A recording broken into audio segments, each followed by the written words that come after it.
जो कभी भी गिर सकती है। जब तक उनको ये कागजात नहीं मिल जाते ये चैन से नहीं बैठी जाती। ये घर, ये कारोबार, इस सब पर अब हमारी हुकूमत होगी। दादी ने साफ मना कर दिया आगे पढ़ने से। इस पढ़ाई ने इसका दिमाग खराब किया है। हमारे घर की औरतें तो यहाँ सिर्फ मर्दों के हाथों जलील होने के लिए पैदा हुई।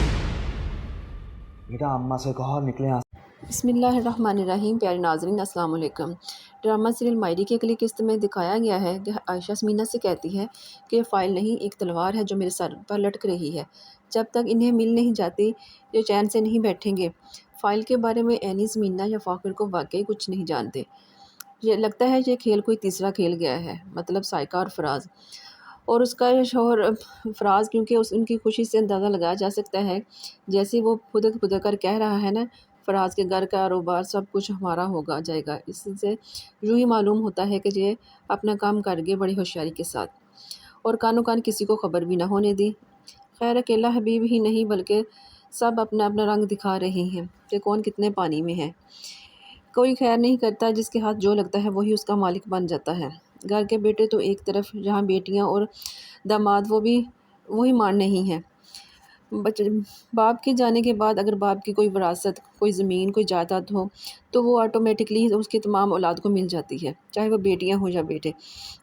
लेकिन जो कारोबार, जो जायदाद भाइयों ने वालिद की वफ़ात के बाद ख़ुद अपने बलबूते पर बनाई हो, उन पर बेटियों का कोई हक़ नहीं होता। ये बात हम सब जानते हैं।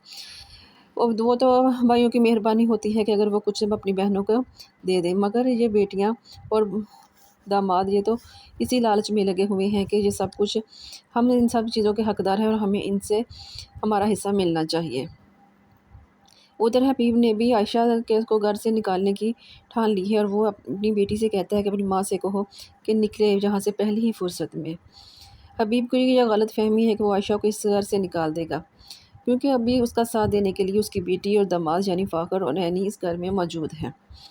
दादी ने अपनी एनी को पढ़ाई से भी मना कर दिया है और ये पट्टी हबीब ने पढ़ाई है कि एनी नहीं पढ़ाई।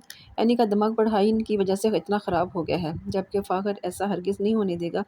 अब वो शोहर है इसका और अपनी एनी उसकी ज़िम्मेदारी है। अब वो तय करेगा कि एनी क्या करेगी और क्या नहीं। वो अपने चचा से कहता है कि इस घर की औरतें सिर्फ़ और सिर्फ मर्दों की ज़्यादतियाँ सहने के लिए ही पैदा नहीं हुई। सिर्फ मर्दों की हाथों में ज़लील होना ही नहीं लिखा इनके मुकद्दरों में। चाचू एनी के बारे में आप सोचना और फ़िक्रमंद होना छोड़ दें, मुझे पता है क्या करना है। हबीब तो पहले ही खर दिमाग था और ऊपर से सियानी बिल्ली, ये भी मान नहीं है। अब अल्लाह माफ़ करे ऐसे मर्दों और औरतों से जो दूसरों के हक़ पर अपना कब्ज़ा करते हैं और शर्मसार